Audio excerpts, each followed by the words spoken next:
अब ध्यान दो, चलो प्रमेय 6.6 क्या कह रहा है, एक बार हम देख लेते हैं।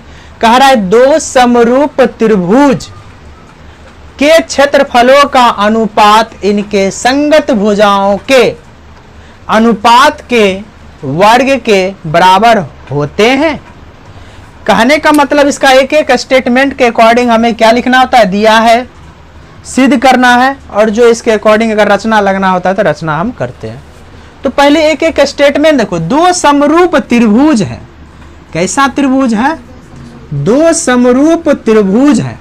मान लेते हैं ए बी सी और यहां पर हो गया पी क्यू आर, दो समरूप त्रिभुज है। तो जैसे ही दो समरूप त्रिभुज आ गया तो इसका मतलब ये दोनों में ये बराबर हो गया, ये बराबर हो गया, और इसका ये बटा और इसका ये बटा और इसका ये बटा, इसके भुजाओं का अनुपात क्या हो गया, बराबर हो गया। दो समरूप त्रिभुज का ये कंडीशन होता है, जो कि मैंने यहाँ पर आपको मेंशन किया है। त्रिभुज एबीसी तथा त्रिभुज पीक्यूआर है, जिसमें त्रिभुज एबीसी क्या है, समरूप है त्रिभुज पीक्यूआर के, जिसके वजह से इसका कोण ए और कोण पी, कोण बी, कोण क्यू, कोण सी, कोण आर एवं ए बी बटा पी क्यू, बी सी बटा क्यू आर, ए सी बटा पी आर हो गया। कोई दिक्कत? और हमें कह रहा है कि अगर इनके क्षेत्रफलों का अनुपात, अगर इसका क्षेत्रफल मान लिए एरिया मतलब क्षेत्रफल ऑफ ए बी सी और बटा मतलब अनुपात, इसका क्षेत्रफल का अनुपात है ना, ट्रेंगल डी, अच्छा पी क्यू आर है। अगर ऐसा है तो कह रहा है कि संगत भुजाओं के अनुपात, पहले हम संगत भुजाओं के अनुपात के वर्ग, तो अनुपात हो जाता है ए बी बटा पी क्यू, इसका वर्ग कर दो, कोई भी कर लेना है, हमें एक प्रूफ करना है, सब अपने आप प्रूफ हो जाएगा। समझ मारी बात? क्योंकि सब आपस में क्या हो गया, कह रहा है कोई भी अनुपात के वर्ग के बराबर, तो इसके संगत भुजाओं क्या हो जाएगा, ए बी बटा पी क्यू, बी सी बटा क्यू आर का होल स्क्वायर, अब बराबर क्या हो जाएगा, ए सी बटा पी आर का होल स्क्वायर। यही हमें क्या करना है, प्रूफ करना है। तो क्षेत्रफल के जहां बात चलेगा तो क्षेत्रफल में हम जानते हैं क्षेत्रफल बराबर क्या होता है, हाफ गुना आधार गुना ऊंचाई होता है।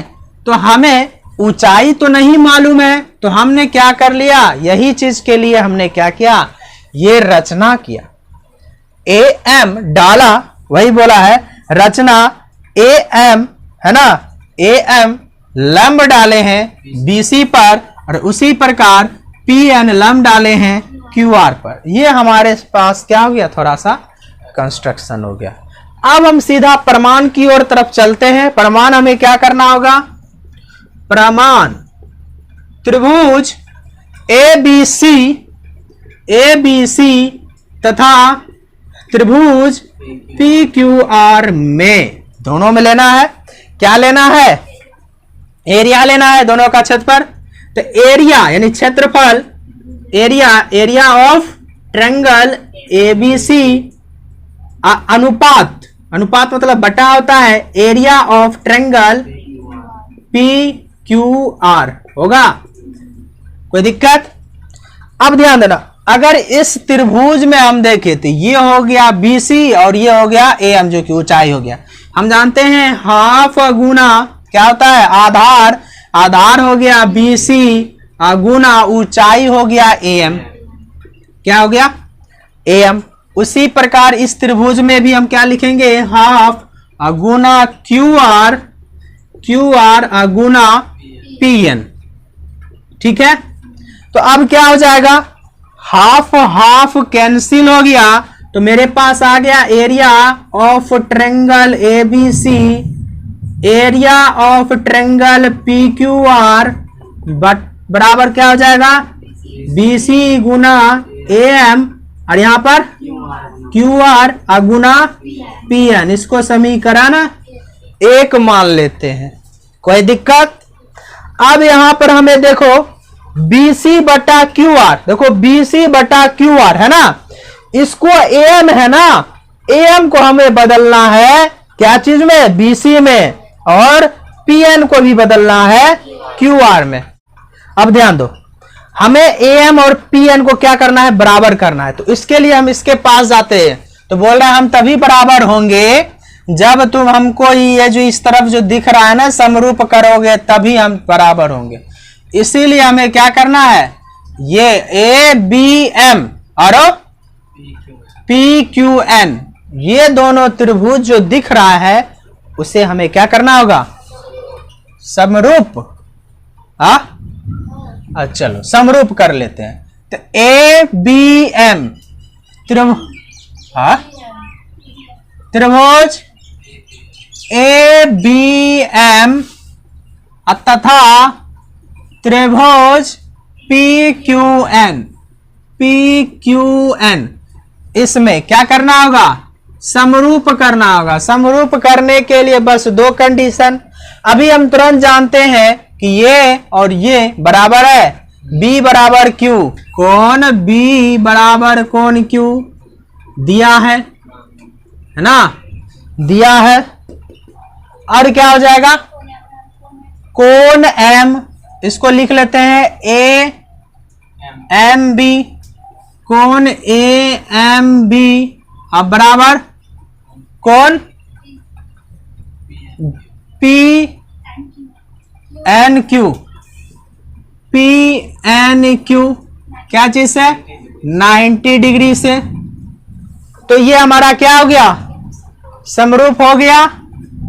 त्रिभुज ABM समरूप हो गया त्रिभुज PQN, ठीक है, क्या चीज से, AA कसौटी से, ठीक है। तो ये हो गया, इस वजह से क्या हो जाएगा, AB बटा PQ, AM बटा PN और BM बटा QN होगा। क्यों, क्योंकि अगर कोई दो त्रिभुज समरूप है तो उनके संगत भुजाओं के अनुपात भी क्या होगा, बराबर होगा।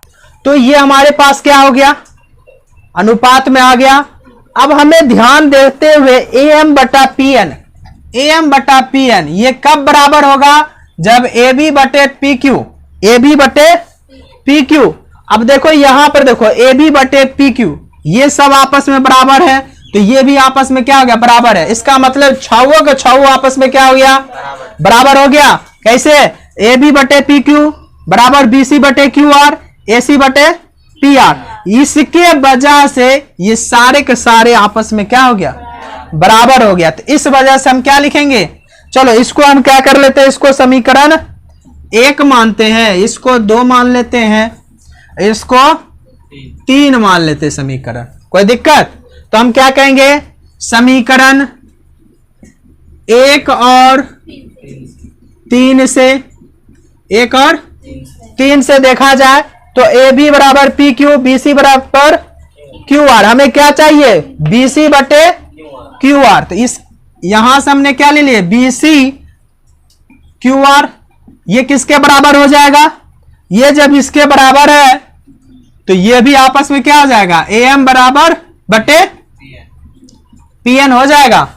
अब यहां पर हम क्या करेंगे, इसको समीकरण 4 मान लेते हैं।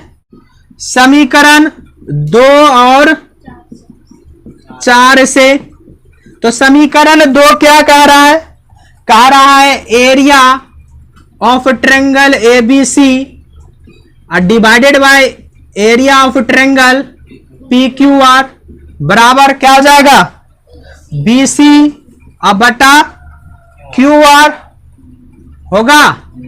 अब क्या कह रहा है यहां पर, AM के जगह हम क्या लिखेंगे, BC लिखाएगा, और उसी प्रकार PN के जगह क्या लिखाएगा, QR लिखाएगा।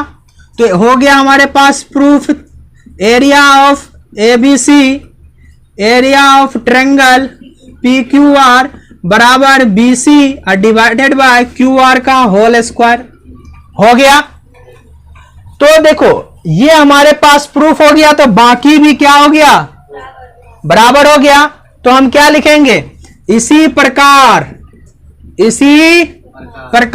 क्या हो जाएगा, area of triangle ABC divided by area of triangle PQR क्या हो जाएगा, AB बटा PQ का होल स्क्वायर बराबर BC बटा QR का होल स्क्वायर बराबर AC बटा PR का होल स्क्वायर। और यही हमें क्या करना था, प्रूफ करना था। हो गया प्रूव्ड। देखो इसमें कुछ नहीं है, ये और ये क्योंकि आपस में सब बराबर है, इस वजह से हम क्या कर दिए, बराबर कर दिए, प्रूफ हो गया।